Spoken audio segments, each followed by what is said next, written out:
is the November 14th meeting of the TPO TAC, and we'll go ahead and get started. Miles, would you mind reading the statement on virtual meetings? Sure. Thank you, Mr. Chairman. We don't have to read it. There's nothing required on that. But again, that statement is included in the agenda packet. We haven't changed anything recently, so we are still continuing to have virtual meetings. By including the statement in the packet, we are certifying that we have followed all of the requirements to allow this virtual meeting to move forward. Excellent. Thank you. Janice, would you mind calling the roll? Hold on 1 second. Town of Ashland, Miss Amos. Here. Charles City County, Vice Chair Mitchell. Miss Russell. Chesterfield County, Miss Smith. Here. Miss Walker. Here. Goochland County, Mr. Goyne. Here. Mr. Coleman. Hanover County, Chair Vidunez. Here. Henrico County, Miss Smidler. Here. Mr. Yor. New Kent County, Miss Inman. Here. Miss LeDuc. Powhatan County, Mr. Ciriello. Here. Mr. Shardine. City of Richmond, Miss Clark. Capital Region Airport Commission, Mr. Rutledge. DRPT, Miss Dubinsky. Mr. Wagner. Here. Thank you. GRTC, Miss Robinson. Mr. Robinson. Plan RBA, Mr. Bushing. Here. Mr. Ariel. VDOT, Miss Rhodes. Here. Miss Mueller. Bride Finders, Miss Tisdale. Mr. O'Keefe. Here. And RMTA, Miss Simmons. That concludes the roll call for attendance. We do have a quorum. Thank you, Janice. Item number 4 on our agenda is consideration of amendments to the agenda. Are there anybody wishing to request an amendment to the agenda? Okay, seeing or hearing none, we'll move on to item number 5, which would be approval of the October 10, 2023 TAC meeting minutes. Are there any changes or corrections to the minutes? Okay, by voice vote, do we have a motion for approval of the agenda minutes? Austin, so moved. Okay, we have a motion. Do we have a second? This is Amy. I'll second. Okay. Janice, would you call for the vote? Yes, we can do this as a voice vote. So you can just ask the members to. Okay. All right. Thank you. Mhm. Don't know if that was me or you. So we have a motion and a second. All in favor of approval of the October 10th, 2023 TAC meeting minutes. All in favor say aye. Aye. Aye. Are there any opposed? Okay, hearing none, the minutes are approved. Next is an opportunity for public comments. Do we have anybody in the queue that wishes to, from the public that wishes to make a comment? We haven't received any requests from anyone to submit or offer comment. Very well. We'll close the public comment period and move to the TAC Chairman's report. I don't have anything to report at this time. So now we'll move into the meat of the agenda. Item number 8, Miles is going to handle this item and the next item.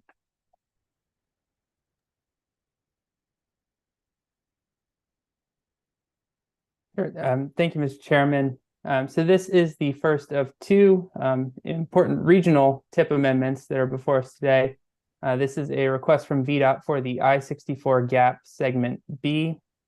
The request today is to add the right-of-way and construction phases for the project to allow the design build RFP to proceed. This is very similar to the action that we took a while back for segment A. So we put in PE first and then added the rest of the project. So just a reminder of what the project is. This is section 2 of 3 in the I-64 gap. It's adding 1 lane in either direction to the inside. And this is from mile marker 215 out to the New Kent James City County line. Again, as I mentioned, this will allow the RFP to proceed.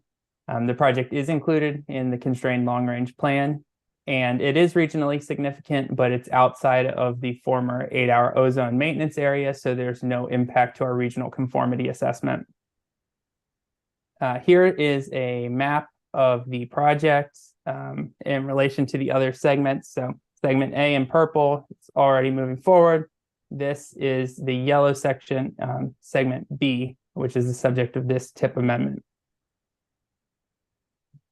And the proposed obligations, essentially what this does, it moves the PE phase, which was previously authorized under the FY21 to 24 TIP into fiscal year 24.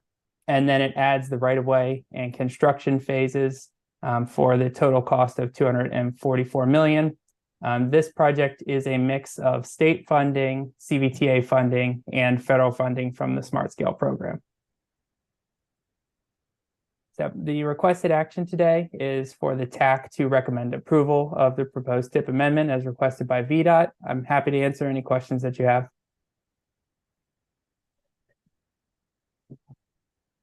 Okay, this is Amy. I'm happy to make the motion to approve this TIP amendment. Thank you, Amy. Do we have a second? I will make a second if I'm allowed to. I'll make a second, Joe, just in case you're not. Okay. Thank you, Barb. So we have a motion by Amy, second by Barb. How do we do the vote on this, Miles? Yeah, roll call vote for this one. Okay, roll call vote, please. Janice, when you're ready. There we go. 1 second.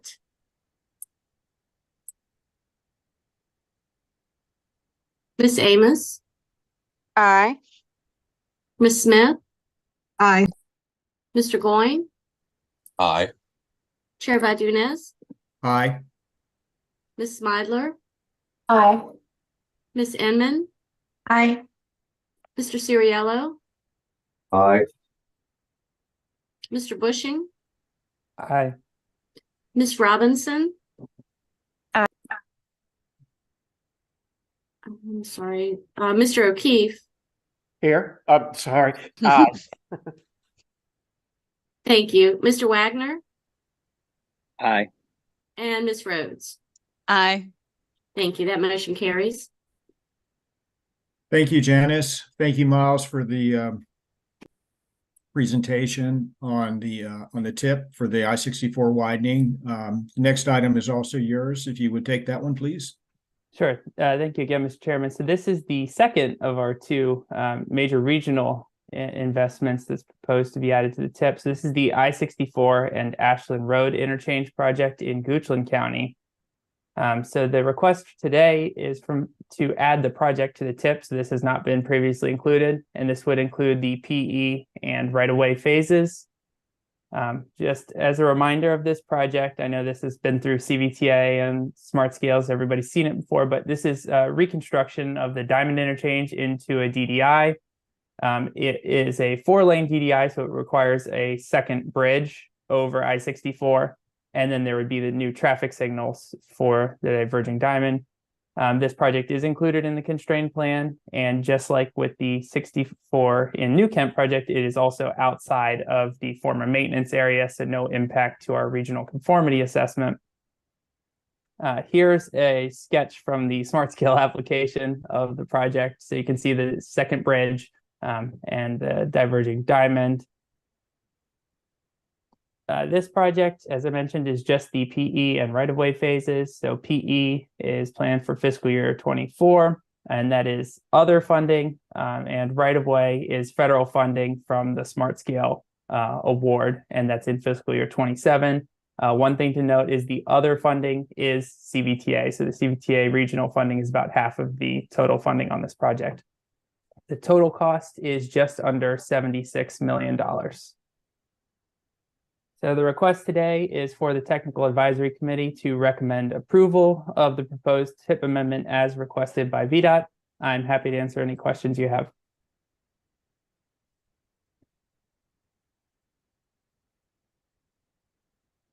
Okay, seeing no questions, can we have a motion and a second?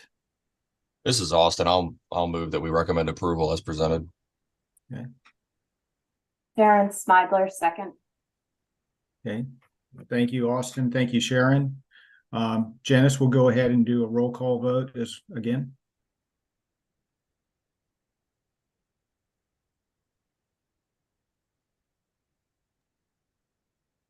Miss Amos, Aye. Miss Smith, Aye. Mr. Goin, Aye. Chair Vadunez, Aye. Miss Smidler, Aye. Miss Inman, Aye. Mr. Ciriello. Aye. Mr. Wagner, Aye. Ms. Robinson. Aye. Mr. Bushing, Aye. Mr. O'Keefe, Aye. and Miss Rhodes. Aye. Thank you. That motion carries. Thank you, Janice. Okay, Miles, you get the next one as well. You're the man of the hour. All right. Thank you, Mr. Chairman. This is the last item that we have for you on the agenda today, and this is a discussion item, not an action item. So this is really, we were hoping to have a good conversation about Smart Scale. So as everyone knows, the Smart Scale program is really the principal funding program for transportation improvements. We are, as the TPO, eligible to submit applications. Currently, that's 10. Based on the proposed changes, it may go down to 6, depending on the CTV's action in December. The regional applications in general should advance the priorities from our regional long-range plan. So we've already identified priority regionally significant projects. Those are the projects we try to advance with the Smart Scale applications. I think the big thing that we wanted to bring up is that our current approach has not been particularly effective. So we wanted to open up an opportunity for the TAC to have a preliminary discussion and then open up the call for projects. So we can move into the discussion again in more detail next month. So just a quick overview of the historic snapshot of where we've been as the TPO compared to the Smart Scale program as a whole.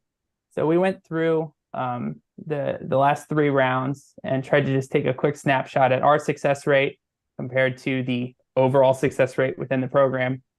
So you can see we had 0 applications in round 3, 2 in round 4, and 5 in round 1. I mean, 1 in round 5, excuse me. And then by comparison, so 0, 20%, 11%. By comparison, statewide, we had 22%, 39%, and 38%. So we are well below the overall program average. Again, this doesn't account for the fact that we're only able to apply for the high priority pot. There are different considerations. We've been applying for bigger projects, but the point here being that we have had less success as an agency than the overall statewide average. So this is in part our call for projects. We're requesting that all the member agencies submit your potential regional applications by December 1st via email. And that way we can have a TAC recommendation in either December or January with the policy board approval in February so we can advance our pre-applications. The request is just these 5 bullet points, but basically a title for your project, a description of the proposed improvements, the estimated cost, and if you have an idea of your leverage, provide that as well. The VTrans need addressed, and then your Connect RVA project identifier.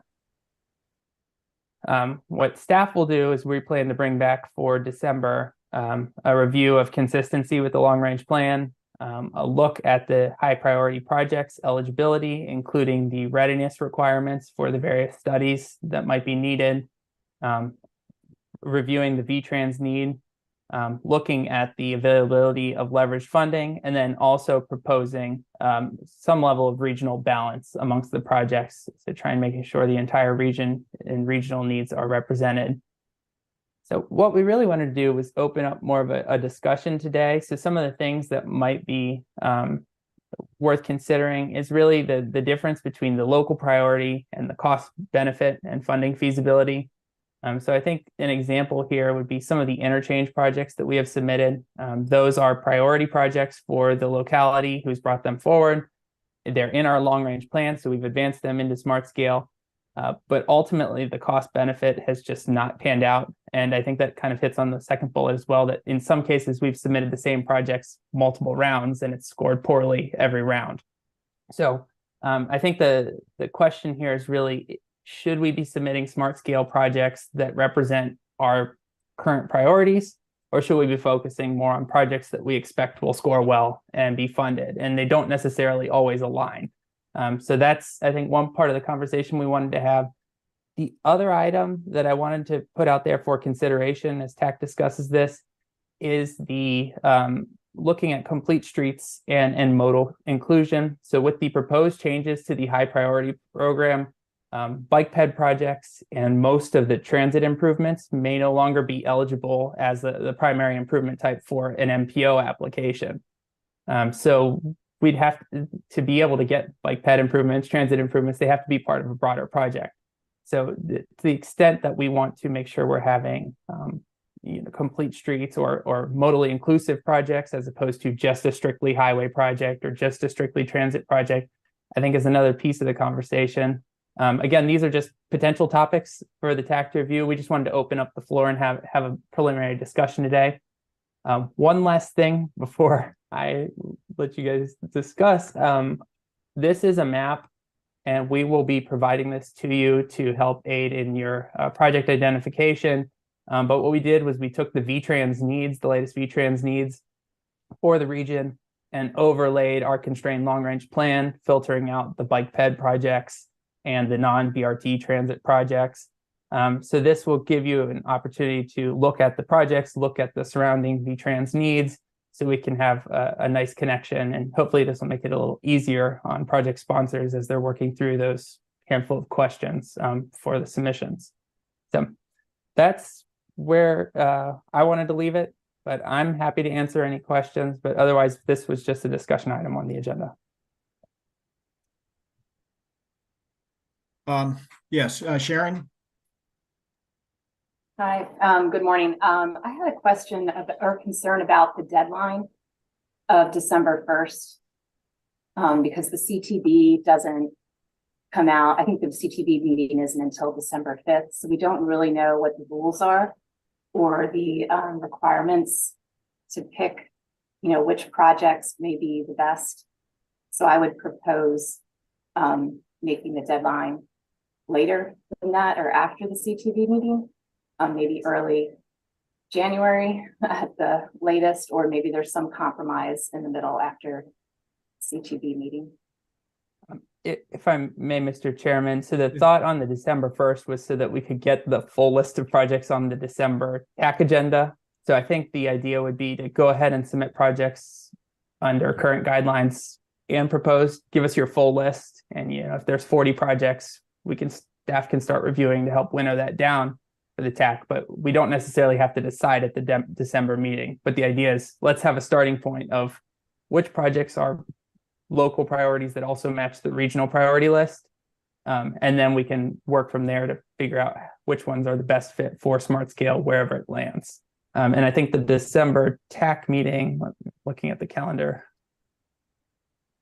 Yeah, it's after the CTB meeting, but unfortunately projects are due before then. So it's not ideal.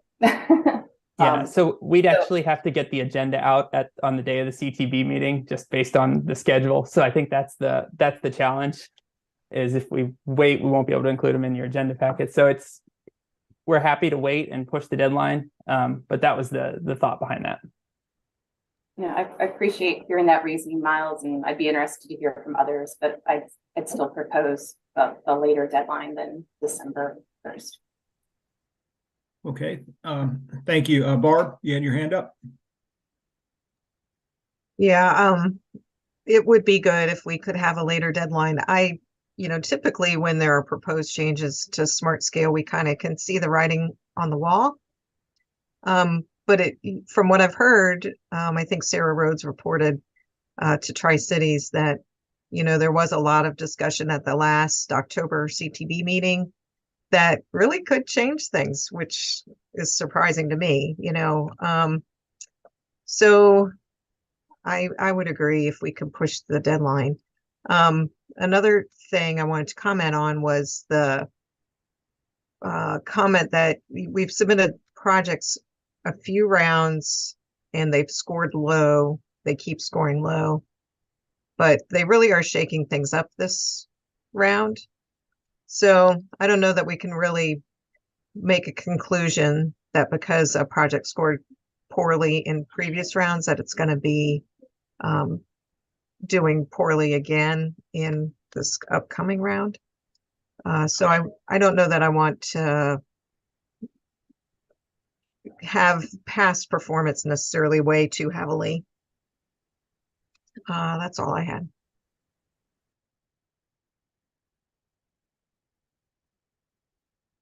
Miles, can I ask? Oh, Nora, let's go with Nora first. Then I have a question. Okay, sorry, Joe. I have two kind of just clarifying questions for myself. One, and I'll ask them both at the same time. One, Miles, can you remind me why the overpass didn't qualify as a regional project? And then my Vaughn Road project. And then do you all, Miles, do all of the applications, or does VDOT help you do the applications? So for the Vaughn Road project, it was not on the regional network. So it didn't qualify for any of the regional network needs.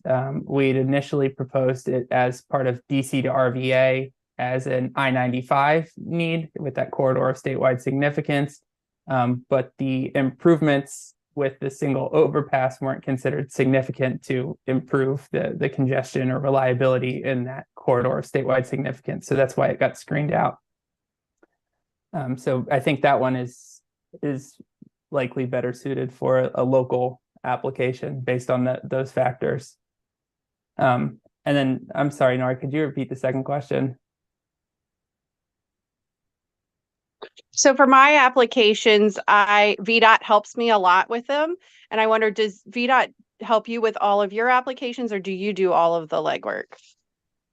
So it's been a mix in the past. So what we've done is generally, if it's submitted by one of the larger localities who has the staff and the consultants on staff to help them out, we work with them and let the locality prepare the application with final review by the TPO before submission.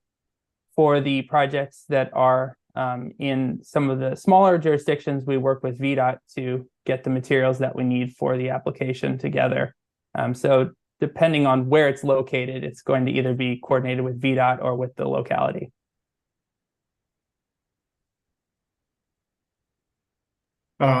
Amy. Oh, hi, thank you. This might be a strange question, but so if the TPO were to apply for a project under the HPP, could the locality go ahead and apply for the same project under the district grant program? So I think in general, if that's going to be the approach, it's better for it to be a local application, because local applications go through district grant, and then if they don't get funded, they move into HPP if they're eligible. So in general, the approach would be that would be a local application because you have two shots at the two different pots. Whereas if it's only coming through the TPO, you're only eligible for the HPP pot. So if that's something you're considering, I think the approach we've taken in the past was generally for the locality to submit it. I think that the one exception that I can recall was the I-64 widening in the past, that we submitted that as a region, and that was just because the scale was beyond what could be considered at the district grant pot. Right. Okay. Yeah, I figured that might be kind of a weird scenario, but I would put it out there. And then I guess in terms of the timing of this, I tend to agree that it might be helpful to just wait until after CTB so we know what's really gonna kind of prevail on that. But in terms of like the bike ped projects and again, I believe Smart Scale and CVTA both help to put funding toward the Fall Line Trail. But clearly there's a gap with that funding. So pending, maybe what happens, would it be possible for the TPO to at least try to get funding for that? To make up the difference. I think it's important that we keep thinking of how the Fall Line Trail is going to get fully funded.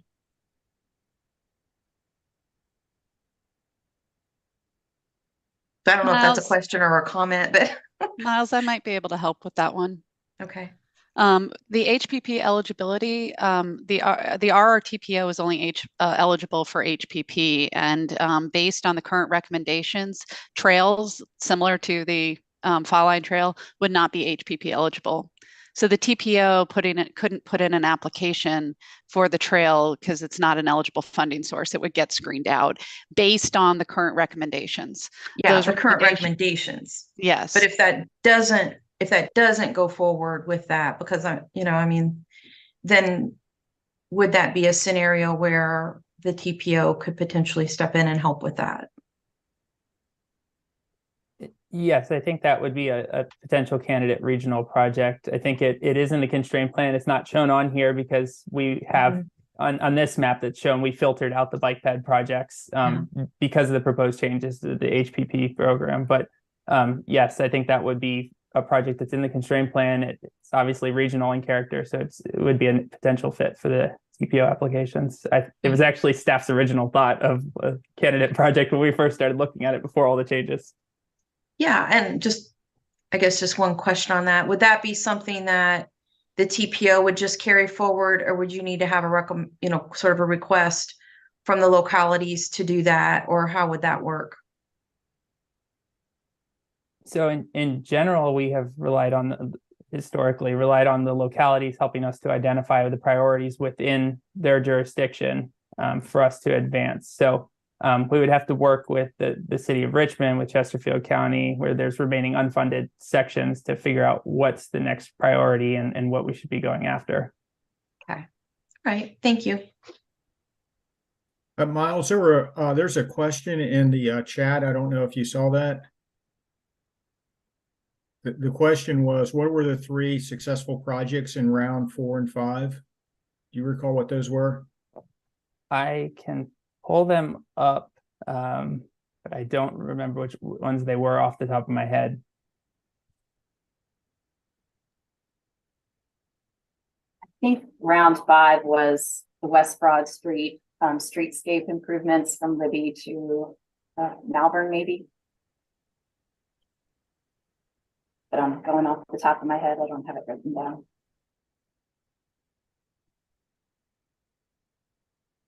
Yes, that sounds right. I don't remember what the previous round 2 projects were. One of them, I believe, was the Chickahominy crossing of the Fall Line, and I don't remember what the other one was.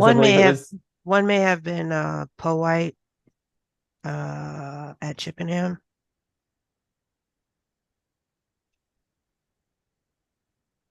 Yeah, that northbound, southbound. Yeah. So remind me again, what is the date of the CTB meeting in December? December 5th. So we could push the request date back. Staff's not going to be able to provide any additional analysis before we get the project list and start the discussion again at the next TAC meeting. That's the only piece that we'd miss out on. So we could push the date back to the end of that week, which I believe is the 8th, and then have it for the following Tuesday, and we can just have a preliminary list to accompany the discussion in light of whatever the CTB outcome is. I honestly think we could do it either way, but I think the consensus among the group, though, is to push it back so why don't we look at that December 8th date?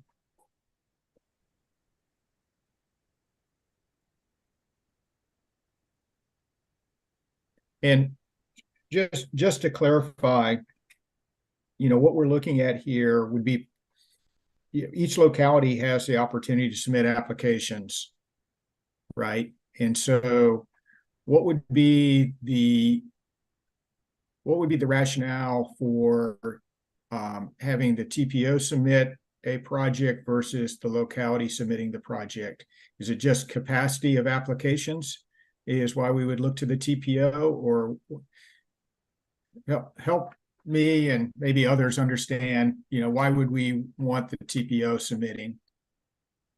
Sure. So in general, based on the analysis that we did for leveraging this past round, projects that were submitted through the district grant program have a better chance of being funded. And that's just the way that played out. With all the changes to the new high priority program, making it statewide, if that goes through, I'm not sure that's necessarily going to be the same. But again, if a project gets submitted by the locality, you have two shots at the two different pots if it's eligible for high priority projects. I think the biggest thing is these are intended to be the region's priorities. So taking a step outside of the localities and looking at where we as a region agree are the biggest issues. So just like we did with the I-64 gap, or how we came together on the Ashland Road interchange, looking at high impact regional needs, I think is really the intent. Some other potential projects, that have been in the pipeline are like the Pulse expansions, the BRT lines. There's a lot of projects that we've been working on, whether it's on the CVTA side or on the TPO side, that are obviously cross-jurisdictional and regionally important. So I think it's helping to identify those regionally important needs that we can also get to fit the scoring criteria and the screening criteria for high priority. Good. I guess along those lines, there was that I-95, I-64 overlap study that was done several years ago. To the group, do we know that have all of those projects been programmed, or are there project needs still not addressed that were identified in that study? Does anybody know the answer to that? That's all right. There are a couple more comments coming into the chat. Let's see. Sharon prefers the 15th as our deadline. Give a little bit more time. Let's see here. From Mike Sawyer, the better the game plan based upon the rules, the better the scores, chance for success region. Okay. Thank you, Mike. So what is the preference of the group? We talked about the 8th. Sharon is thinking the 15th. I can work with the 8th, but how does everybody else feel about that? I think the 8th is fine for me. Can I have another question real quick? So you mentioned the BRT, that the expansion, the west expansion. So where does that stand right now? Would that be a project that the TPO could advance? Is it ready to go into preliminary engineering and design? You have the recommendations that the TPO sort of led that effort. Where would that be a project? Because fixed guideway is would still be eligible under the new rules, correct? Yes, so fixed guideway would be eligible under the proposed rules. I think the question would come down to whether we've completed all the studies, or we'll expect to have completed all the studies that we need by the deadline. So that's something we'd have to look at. But yes, that could be a potential application, as well as north-south. So, well, the north-south is, GRTC needs weigh in on that, obviously, in Richmond, but would that be something by the 8th you could sort of bring back as where those things stand, especially the west expansion? Sure, and we're working on those through the CVTA scoring as well, so we can check in Okay. and see where those are at. Okay, good. Okay, thank you.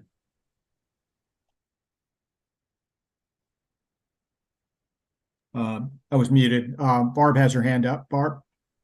So are we thinking if folks turn in things on the 8th, even though they won't be part of the agenda packet, we can have a conversation about them at the December meeting and then really finalize in January? Yes, that was our thought, was if we're getting close to the deadline, we can just discuss and kind of weigh in on the different options, and then staff can come back in January with a recommended list based on whatever comes out of the CTP meeting. Mm-hmm.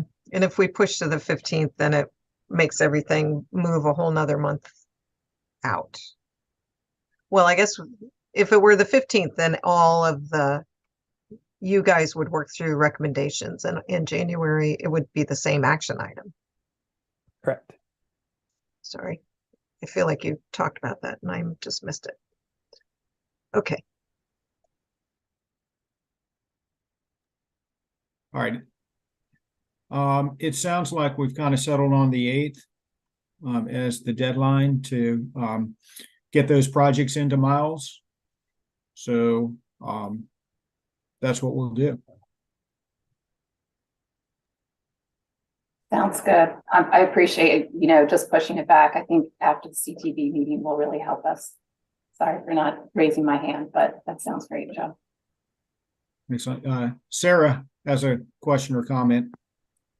Not to belabor this, but what's the time frame for this discussion on the PDC agenda, Miles? You may not know that at present, but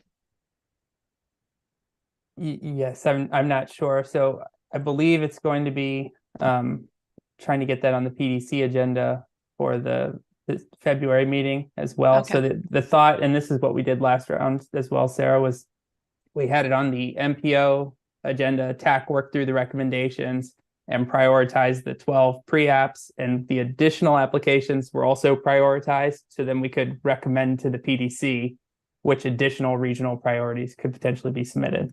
okay. Thank you. All right, thank you, everybody. That was a good discussion. We're going to move on to transportation agency updates. We'll start with, is Tiffany here or somebody from DRPT?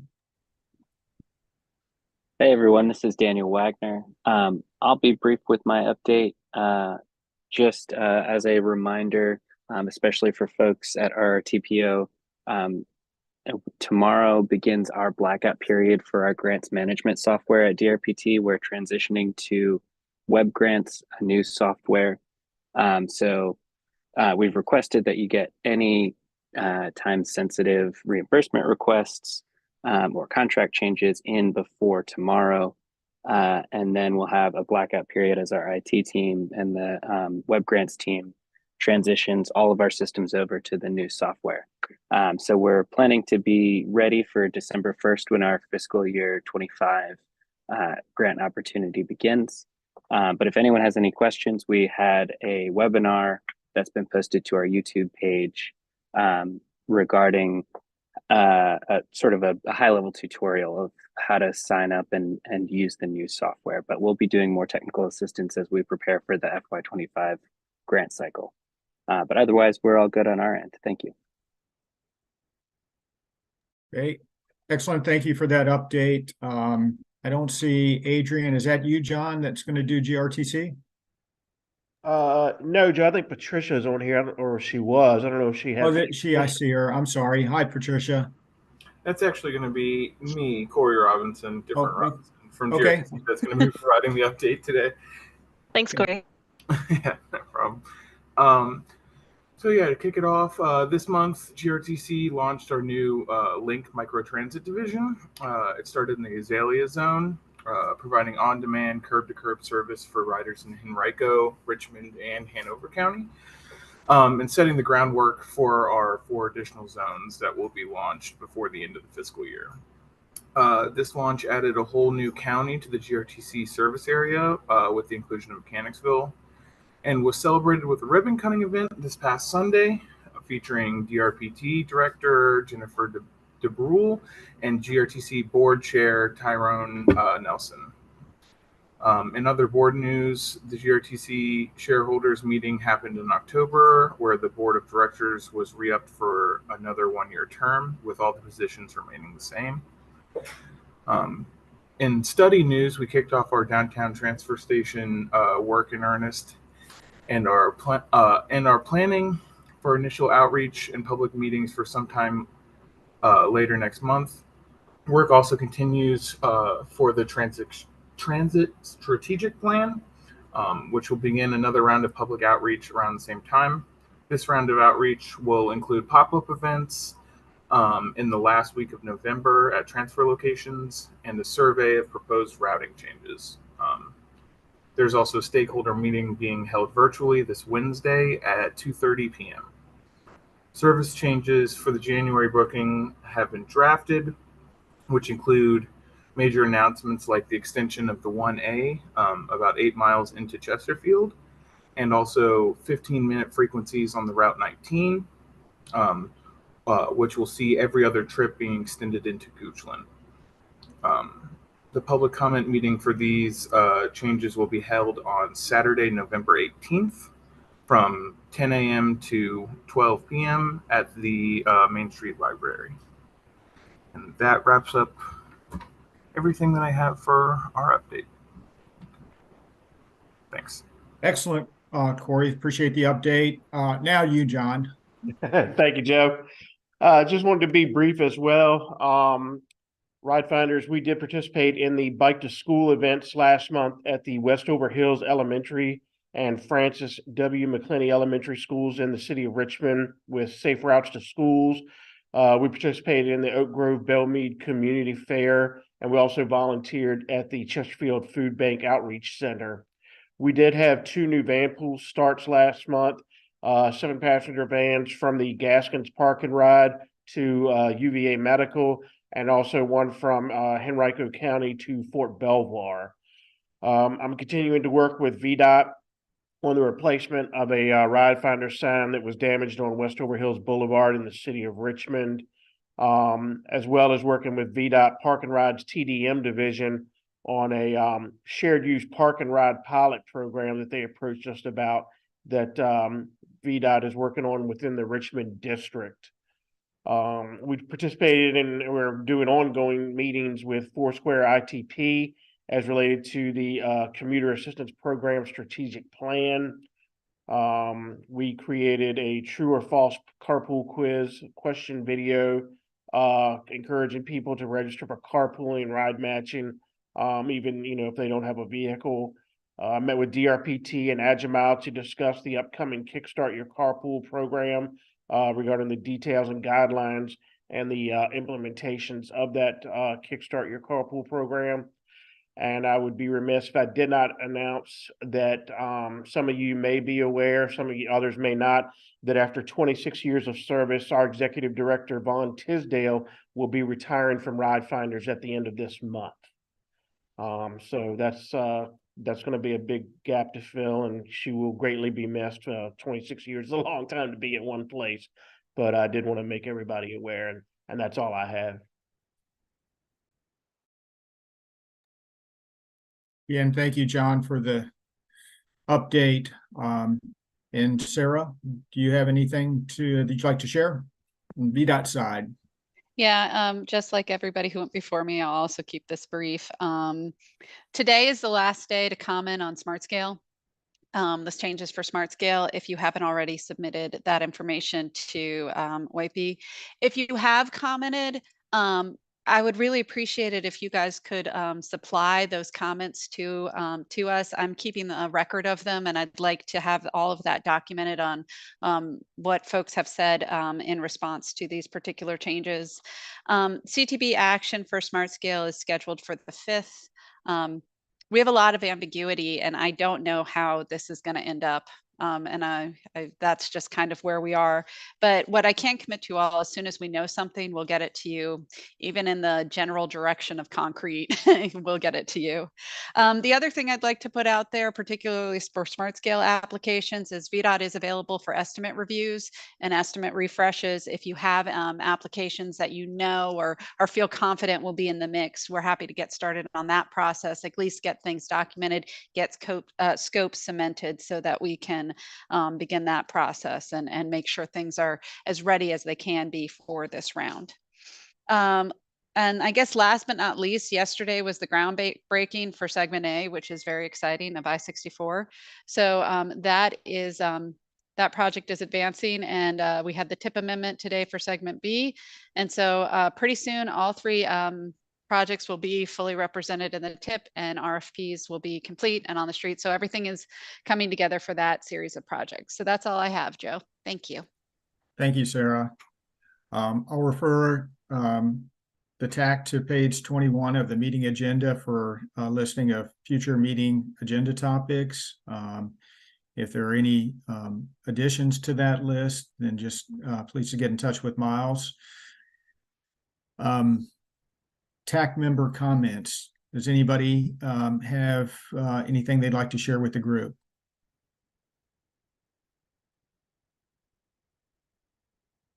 Okay, so our next meeting is scheduled for December 12th at 9 a.m.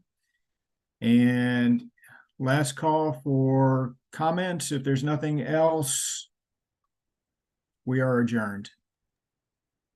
Thank you. Have a good day. Thanks. Thanks. Bye. Thanks, Joe. Thank you, everybody. Have an excellent day.